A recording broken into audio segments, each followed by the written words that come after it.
ఒక మహిళ తన జీవితంలో అత్యంత ఆనందమైన క్షణాలు ఏదైనా ఉంది అంటే తను మాతృమూర్తి అవ్వడం, ఒక 12 బిడ్డకి జన్మనివ్వడం.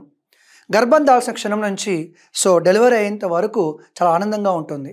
బిడ్డ పుట్టిన తర్వాత ఒక పునర్జన్మ లభించినట్టుగా జీవితంలో అత్యంత ఆనందమైన క్షణాలు ఒక మహిళకి, ఒక మాతృమూర్తికి. కానీ మన సొసైటీలో చూసుకున్నట్టయితే అదే ఆనందం ఇంకా అది కంటిన్యూ అవ్వకుండా ఆవిరైపోతుంది.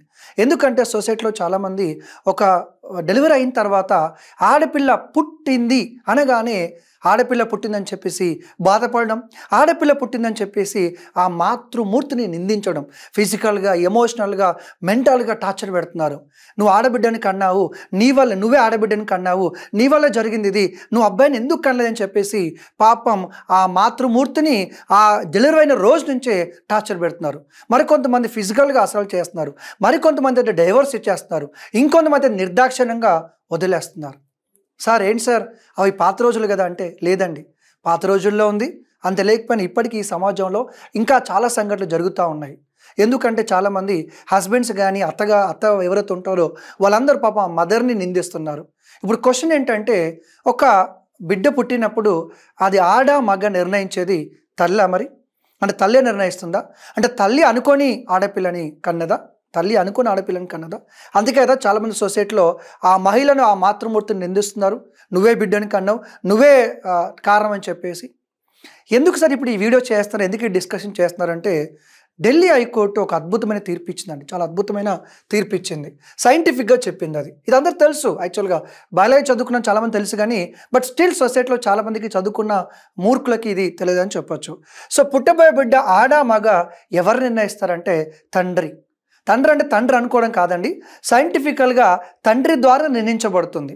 పుట్టబోయే బిడ్డ ఆడ మగ అనేది తండ్రి ద్వారా నిర్ణయించబడుతుంది. అదే హైకోర్టు చెప్పింది. ఇప్పుడు అదే మనం సైంటిఫికల్ ఒకసారి చూద్దాం, తర్వాత మనం ఫైనల్ కంక్లూజన్కి వద్దాం. సైంటిఫిక్ ఏంటంటే, మనకు తెలుసు మానవ శరీరంలో చాలా ఆర్గాన్స్ అనేవి ఉంటాయి. ఈ ఆర్గాన్స్లో అతి చిన్నది, సూక్ష్మమైనది ఏంటంటే కణం. దాన్ని మనం సెల్ అంటాం, అతి సూక్ష్మమైనది. మరి ఈ సెల్లో కూడా మళ్ళీ అతి సూక్ష్మమైనది ఉంటుంది. ఈ సెల్లో కూడా అతి సూక్ష్మమైన ఉంటుంది. దాన్ని ఏమంటాం మనం? న్యూక్లియస్ అంటాం. ఆ న్యూక్లియస్లో కూడా మళ్ళీ కొన్ని పార్ట్స్ ఉంటాయి. హ్యూమన్ బాడీలో సెల్ ఉంటుంది, ఆ సెల్లో న్యూక్లియస్ ఉంటుంది. ఆ న్యూక్లియస్లో వీళ్ళ ఎక్సాకారంలో ఏముంటాయి? మనకి క్రోమోజోమ్స్ ఉంటాయి. ఏముంటాయి? మనకి క్రోమోజోమ్స్ ఉంటాయి. ఈ క్రోమోజోమ్స్ నత్తింపాట క్రోమోజోమ్లో ఏముంటాయి? డిఎన్ఏ ఉంటుంది. ఆ డిఎన్ఏలో ఏముంటాయి? మనకి జీన్స్ ఉంటాయి. అంటారు కదా, తండ్రి పొలుకులు వచ్చాయి, తల్లి పొలుకులు వచ్చాయి, తండ్రి జీన్స్ వచ్చాయని చెప్పేసి. ఇప్పుడు మానవ శరీరంలో సెల్ ఉంటుంది, సెల్లో న్యూక్లియస్ ఉంటుంది, న్యూక్లియస్లో క్రోమోజోమ్ ఉంటుంది. ఎందుకు మాట్లాడుతున్నాం సార్ అంటే, ఈ క్రోమోజోముల వల్లే పుట్టబోయే బిడ్డ ఆడ మగ అని మనకి తెలుస్తుంది, ఈ క్రోమోజోముల వలనే. ఓకేనా? ఒకసారి చూద్దాం. ఒక బిడ్డ ఎలా పుడుతుందో మన అందరికి తెలుసు అండి. మదర్ నుంచి ఎగ్, ఫాదర్ నుంచి స్పర్మ్, అందరు తెలిసిందే. ఇక్కడ ఫర్టిలైజేషన్ జరుగుతుంది, తర్వాత ఎంబ్రియో అనేది ఫామ్ అవుతుంది. ఇక్కడ ఈ మదర్ ఎగ్లో క్రోమోజోమ్స్ ఉంటాయి, ఫాదర్ స్పర్మ్లో కూడా మనకి క్రోమోజోమ్స్ ఉంటాయి. ఇక్కడ మనకి టోటల్గా 46 క్రోమోజోమ్స్ అనమాట. మదర్ నుంచి హాఫ్ క్రోమోజోమ్స్ వస్తాయి, ఫాదర్ నుంచి హాఫ్ క్రోమోజోమ్స్ వస్తాయి. దానివల్ల ఫర్టిలైజేషన్ జరిగి ఎంబ్రియో ఫామ్ అవుతుంది. బేబీ కూడా సేమ్ 46 క్రోమోజోమ్స్ ఉంటాయి.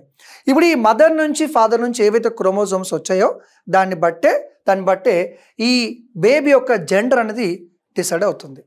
చూద్దాం ఒకసారి. ఫస్ట్ మదర్ 2 క్రోమోజోమ్స్, ఇక్కడ ఎక్స్ ఉంటుంది, ఫాదర్ ఎక్స్ ఉంటుంది, వై ఉంటుంది. అంటే మదర్ నుంచి ఒక్కొక్క క్రోమోజోమ్ వస్తుంది, ఫాదర్ నుంచి ఒక క్రోమోజోమ్ వస్తుంది. దానివల్ల బేబీ జెండర్ డిసైడ్ అవుతుంది. ఫర్ ఎగ్జాంపుల్, మదర్ నుంచి ఎక్స్ క్రోమోజోమ్ అండ్ ఫాదర్ నుంచి ఎక్స్ క్రోమోజోమ్ వచ్చింది అనుకోండి, అప్పుడు ఎవరు పుడతారంటే బేబీ గర్ల్, మహాలక్ష్మి పుడుతుంది. అలాగే మదర్ నుంచి ఎక్స్, ఎందుకంటే ఇక్కడ మదర్లో ఎక్స్ ఉంది, ఎక్స్ ఉంది, అంటే మదర్లో 2 ఎక్సే ఉంది, ఫాదర్లో మటుకు ఎక్స్ ఉంటుంది, వై ఉంటుంది. మదర్ నుంచి ఎక్స్ వచ్చి ఫాదర్ నుంచి కనుక వై వస్తే నెక్స్ట్ పుట్టేది ఎవరంటే ఒక బాయ్ పుడతాడు. ఓకేనా? ఇప్పుడు మీరు ఆలోచించండి, సైంటిఫిక్గా పాప పుట్టాలా బాబు పుట్టాలన్నది ఎవరు డిసైడింగ్ ఫ్యాక్టర్ అంటే, ఈ పురుషుని నుంచి వచ్చే, ఈ ఫాదర్ నుంచి వచ్చే ఈ chromosome is the deciding factor. But how mother can be responsible, how that women can be responsible?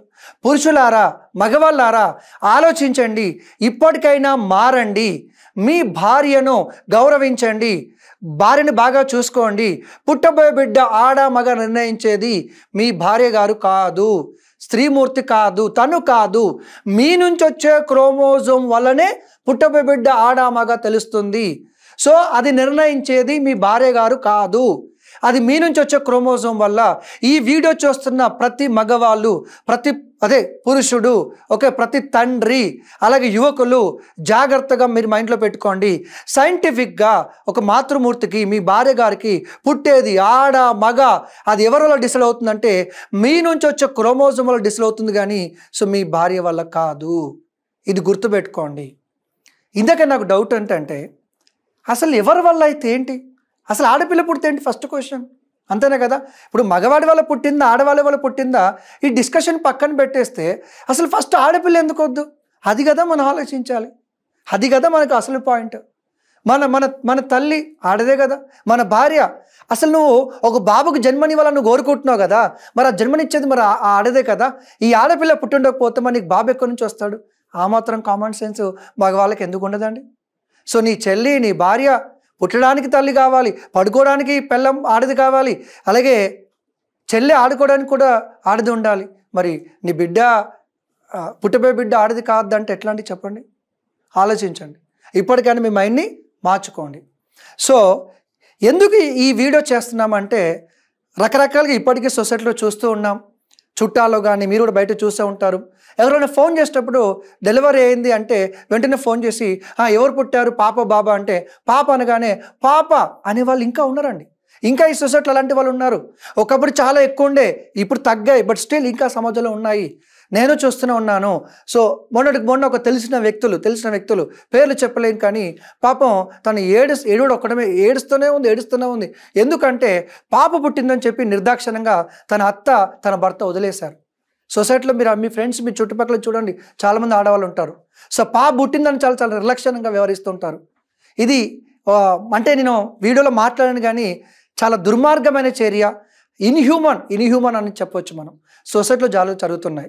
So ఇప్పుడు ఈ ఢిల్లీ హైకోర్టు ఏదైతే జడ్జిమెంట్ ఇచ్చిందో అది చాలామందికి చెంపపెట్టని చెప్పొచ్చు. సో ఢిల్లీ హైకోర్టు క్లియర్గా చెప్పింది, ఎందుకంటే ఆడపిల్ల పుట్టిందని చెప్పేసి తను టార్చర్ పెట్టడము, అధిక కట్నం కోసం తను ఇంకా టార్చర్ పెట్టడము చూస్తున్నారు. ఇంకో మ్యాటర్ ఏంటంటే, మీకు ఈ వీడియో చూస్తే మీకు ఒక ఆడపిల్ల పుట్టుంటుంది, ఎవరైతే తల్లిదండ్రులు ఉన్నారో, నేను చెప్పే అత్తమామల గురించి చెప్తున్నాను, నేను అత్తమామల గురించి మాట్లాడుతున్నాను. అత్తమామలారా, మరి నీకు ఒక ఆడబిడ్డ పుట్టింది కదా, ఆ ఆడబిడ్డని ఇంకొక ఇంటికి పంపించావు కదా, మరి నీ కూతురు బాగుండాలనుకున్నప్పుడు నీ ఇంటికి వచ్చిన కోడలు కూడా బాగుండాలి కదా. నీ కూతురు ఆ ఇంట్లో బాగుండాలనుకున్నప్పుడు నీ ఇంటికి వచ్చిన కోడలు కూడా బాగుండాలి కదా. మంచి చెడు ఆడవాళ్ళు ఉంటుంది, మగవాళ్ళు ఉంటుందండి. ఆడవాళ్ళు మగవాళ్ళు ఇద్దరిలో మంచి చెడు ఉంటుంది. మనం దాని గురించి మాట్లాడట్లేదు.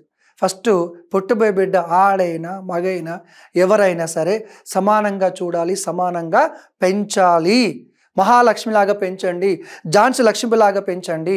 గుర్తుపెట్టుకోండి, మీకు కష్టం వస్తే నీ కొడుకు కిలోమీటర్ దూరంలో ఉంటే ఆడు గంట సేపట్లో వస్తే అలా తెలియదు, కానీ నీ కష్టం వస్తే నీ బిడ్డ, నీ కూతురు అరక్షణంలో వస్తుంది.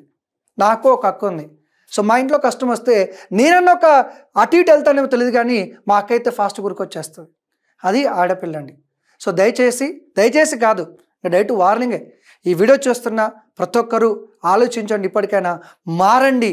మీ యొక్క ఆ యొక్క సైకలాజికల్ ఏదైతే ఉంటుందో చాలా ఎంతంటే చిన్న మనస్తత్వం ఉన్నవాళ్ళు, నేరో మెంటాలిటీ ఉన్నవారు ఎవరైతే ఉన్నారో ఇంకా సమాజంలో కొంతమంది ఉన్నారు. ఇప్పటికైనా మారండి. ఆడపిల్ల మగపిల్ల నిర్ణయించేది మీ భార్య కాదండి, మీ నుంచి వచ్చే క్రోమోజోమ్లో డిసైడ్ అవుతుంది. సరే ఎవరు నిర్ణయిస్తే ఏంటి, ఆడపిల్లని బతికించండి. Save the girl child and raise like a Jhansi Lakshmibai. Thank you very much. ఈ వీడియో కేవలం ఒక సోషల్ అవేర్నెస్ కోసమే కాదు, కరెంట్ అఫైర్స్లో భాగంగా కూడా ఎగ్జామ్లో బయాలజీ పాయింట్ ఆఫ్ వ్యూలో ఆ క్రోమోజోమ్స్ గురించి కానీ ఢిల్లీ హైకోర్టు గురించి కానీ అడిగే ఛాన్స్ ఉంటుంది. Thank you very much. Save the girl child.